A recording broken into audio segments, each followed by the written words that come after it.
हमके बाता दयन दो राती के बतिया नथिया टूटल बाटे। हमके बाता दयन दो राती के बतिया नथिया टूटल बाटे। केकरा से मिलल बारू ये खेलनो राती नथिया टूटल बाटे। केकरा से मिलल बारू ये खेलनो राती नथिया टूटल बाटे। बोला ना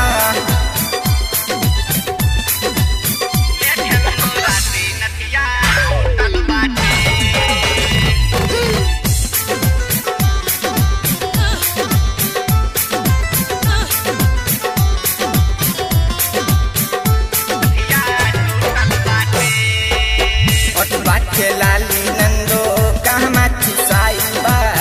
कनमा के बाली दोहर कहमा भुलाइल बा।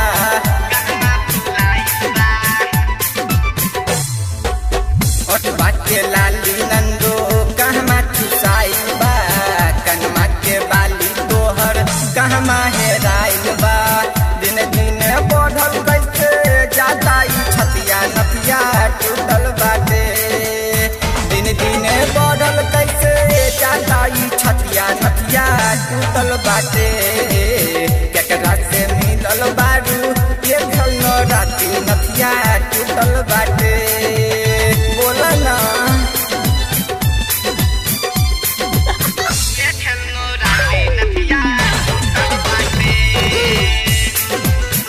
Mixed by Sunshine Studio, Delhi.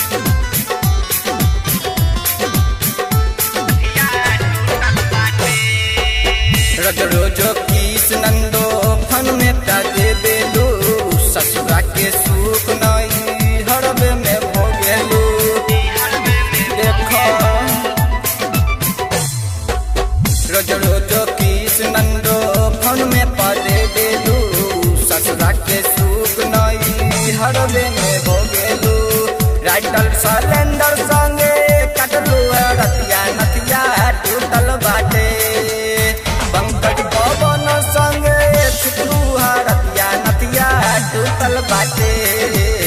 केकरा से मिलल बारू एक खलनो राती नथिया टूटल बाटे।